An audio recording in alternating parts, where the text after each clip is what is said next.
So even though some individuals, such as Mitch McConnell, has condemned Marjorie Taylor Greene, the new QAnon Republican within their ranks, without mentioning her, other Republicans, their response after being at least seemingly embarrassed by her is now kind of just, because Republican leader in the House, Kevin McCarthy, has decided to not take action against her when it comes to stripping her of her committee assignments.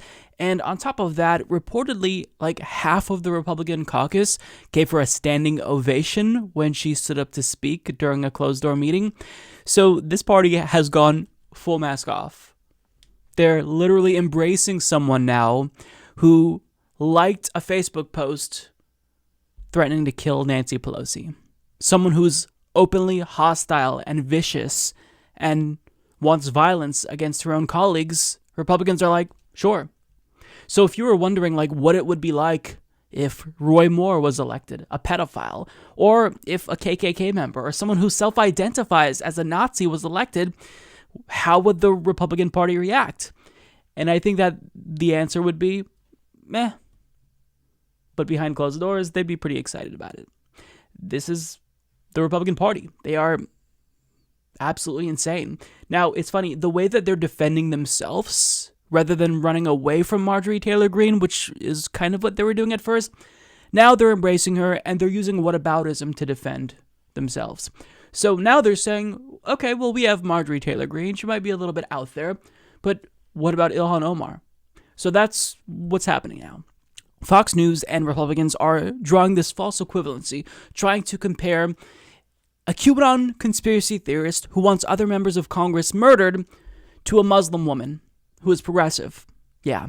So in an interview with Chris Hayes on MSNBC, Ilhan Omar responded to this, and what she said was great, because not only did she shoot down this bizarre idea that she's comparable to Marjorie Taylor Greene in any way, but she said what we're all thinking about the Republican Party. It's nice to hear someone who's elected to Congress actually say this. Representative Congresswoman, did you expect that you would be pulled into this, because you have become kind of a go-to figure in these moments for the Republican Party? Sadly, this is the Republican playbook. We saw it with Donald Trump, that anytime they are faced with consequences for their actions to undermine our democracy, they blame Muslims, they blame immigrants, they blame Black people, they blame women. I just happen to embody all of these identities. And I just want to make sure, Chris, that we are clear on this. This is not about me, and it should not be about me. This is about a member of the Republican caucus who has repeatedly incited violence, and Republicans can't just wave a magic wand and attack the Black congresswoman. It was notable that there's been a fundraising effort using you. The fundraising complaining the Democrats are trying to expel me from Congress. And it was interesting, the Democrat behind her there is you, not, Speaker Pelosi or House leadership. I think everyone understands what that's about. I guess my question is this. There's this dynamic that functions now where she will use this attention, right? And this sort of oppositional to fundraise. Do you think about breaking out of this cycle and how to do it, if there's any way out of it? No, I mean, the Republicans truly have lost their way. Their party is destroyed. Their base now is conspiracy theorists, it's cowards, it's opportunists, it's grifters, and sadly, they're becoming the Looney Tunes. These are people who we can't take serious. They're not here to do the people's business. They are here to just be obstructionists and make a mockery of not just our government, but our country.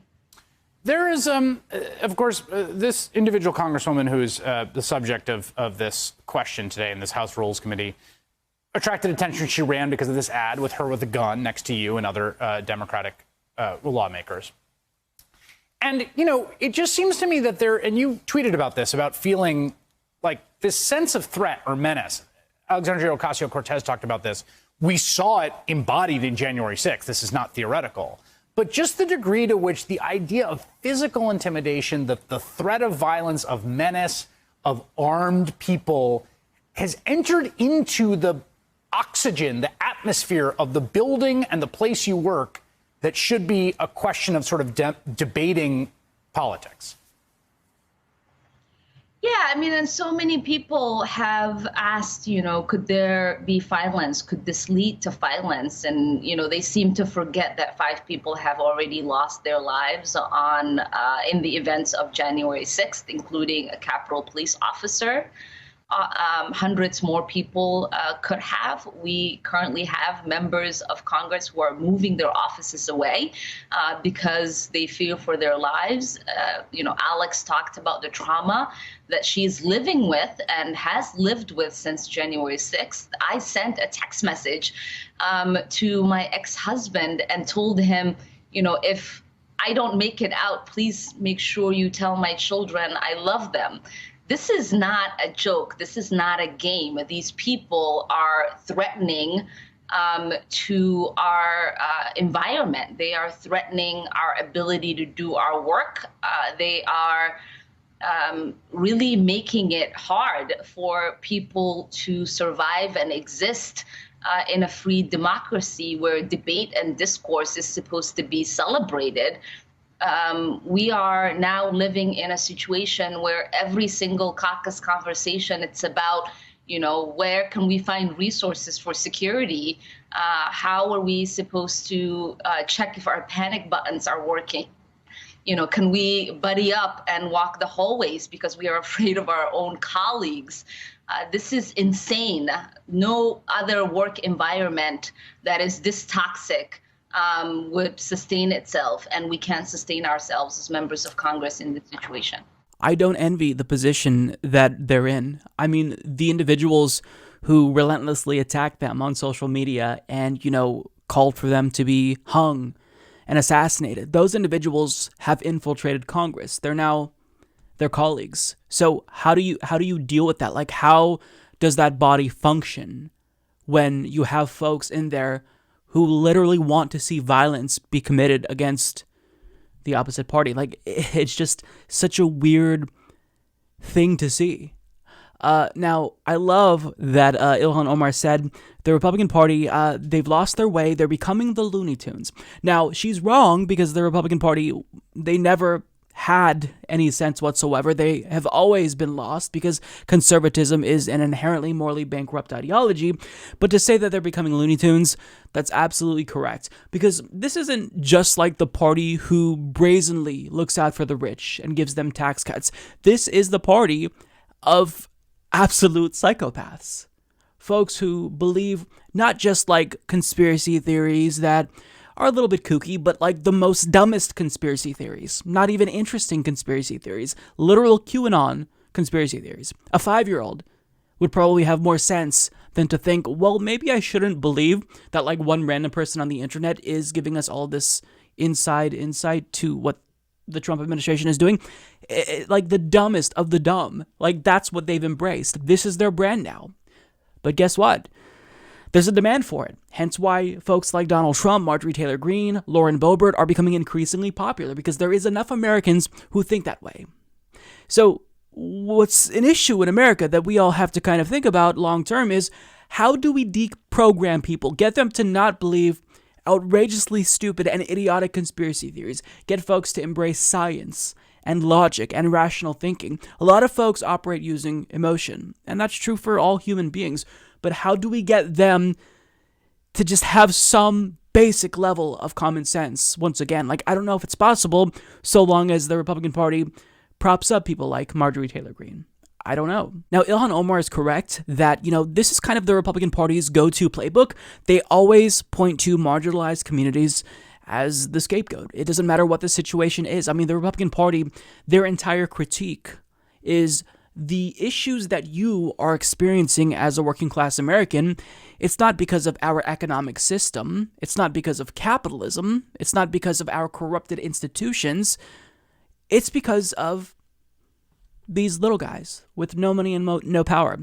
You didn't lose your job because of greedy corporations who are outsourcing your job or who are paying you, slave wages. You lost your job because an immigrant came in and took your job. This is always their go-to. It's always. So, of course, it makes sense that they'd replicate that at the congressional level and say, well, it's not actually Marjorie Taylor Greene who's the issue. It's Ilhan Omar, this other member of Congress, because she looks different. She's brown and she wears a hijab. So blame her. That's what they do. This party is the party of white supremacists. And I'm not saying that all Republicans are racists, but if you are racist, you're almost certainly going to be a Republican. And you may even think that they're not racist enough for you. Hence why there's this sudden need to create the Patriot Party, because that's what Donald Trump wants. He wants this little group of sycophants and cultists who all really believe the same thing and nobody is willing to question their beliefs to form this political force, because the Republican Party, even it can't contain the craziness. They're trying to be somewhat respectable, but they can't any longer because it's the mask has come off fully. Now, I do have to say that part of the problem is that Democrats have enabled this attack on Ilhan Omar, either wittingly or unwittingly, because they never come to her defense when she's smeared. How many times has she been attacked by Republicans who claim that she is pro-terrorist or pro-9/11 because they disingenuously take her out of context, take something that she said out of context, where she's basically making a point about how racial profiling is a thing that happens to Muslims because of the 9/11 terrorist attack. They take that, they clip it out, and they say, oh, well, she said because some people did something. She's downplaying it. She supports terrorism. Or if she criticizes Israel, the government of Israel, not the Israeli people, not Jewish people, but if she criticizes the government of Israel, who currently is doing a genocide against Palestinians, doing a modern-day apartheid, well, that's anti-Semitic. And Democrats never have her back. They target her as well.